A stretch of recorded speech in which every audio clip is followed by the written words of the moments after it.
अत्याचार आक्रमण बरान असमझदारी विकल्पविहीन विदेशी ब्याङ्क भन्छ भिकारी सिकारी नेता अभिनेता बन्छ क्रान्तिकारी बिगारी केटाकेटी भोको पेट्रेटी सिपाही अविवाहित चेलीबेटी।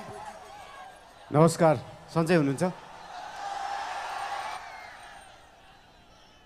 शिव भगवानको पाउमा आएर, कैलाशको पाउमा आएर आज कर्णालीमा आएर राष्ट्रिय स्वतन्त्र पार्टीको घोषणापत्र वाचापत्र सार्वजनिक गर्न पाउँदा म लगायत हाम्रो पार्टीका सबै सदस्यज्यूहरू, सभापतिज्यूहरू तथा हाम्रा पार्टीका साधारण सदस्यज्यूहरू, सम्पूर्ण कर्णालीवासी नेपाली दाजुभाइ दिदीबहिनीमा आउन पाउँदा धेरै धेरै खुसी लागेको छ।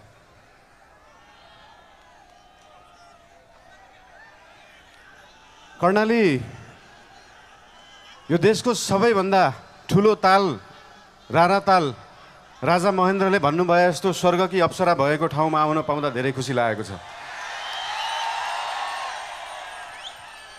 देशको सबैभन्दा लामो नदी रहेको ठाउँ, देशको सबैभन्दा ठुलो जिल्ला रहेको ठाउँ, देशको सबैभन्दा ठुलो गाउँपालिका रहेको ठाउँ, देशकै सबभन्दा गहिरो ताल रहेको ठाउँ, जुन गहिराईलाई आजसम्म कुनै सरकारले, कुनै पार्टीले यो देशले बुझ्न सकेन, त्यो गहिराईलाई बुझ्न चाहन्छौँ। त्यो गहिराई बुझ्ने पार्टी हो राष्ट्रिय स्वतन्त्र पार्टी।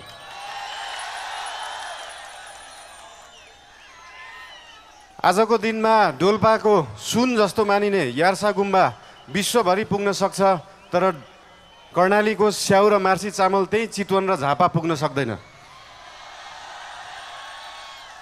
यहाँको उत्पादनलाई कम्तीमा पनि देशभरि पुर्याउने पार्टी बन्न चाहन्छ राष्ट्रिय स्वतन्त्र पार्टी।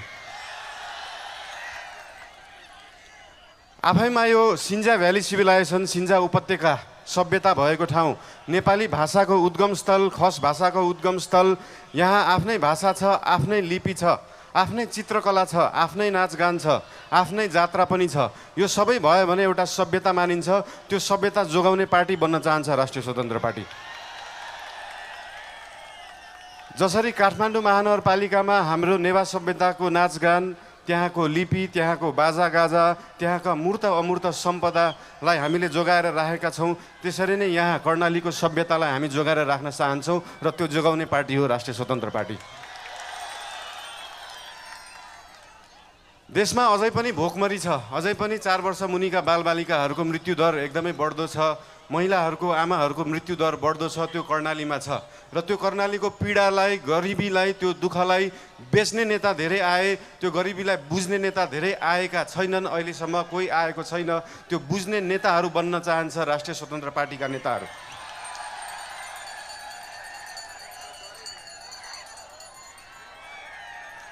यहाँको पर्यटन, यहाँको सम्भावना, यहाँको कृषि, यहाँको खेतीपाती, यहाँको आय आर्जन सबै वृद्धि गर्न पाऊँ, तपाईँहरूको आशीर्वाद लिन पाऊँ र तपाईँहरूको अस्ति मैले फेसबुकमा लेखे जस्तै अब कर्णालीका सुइना हाममा सुइना भने जस्तै तपाईँहरूको त्यो सपना बोकेर जान पाऊँ र त्यो सपना बोक्ने सुरुवात आज हामीले वाचापत्रबाट गरेको छौँ, कर्णालीबाट घोषणा गरेको छौँ। आज उपरान्तबाट त्यो सबै तपाईँका सपना हाम्रा सपना हुनेछन्। ती सपना बोकेर यहाँबाट जान पाऊँ। धेरै धेरै धन्यवाद। नमस्कार।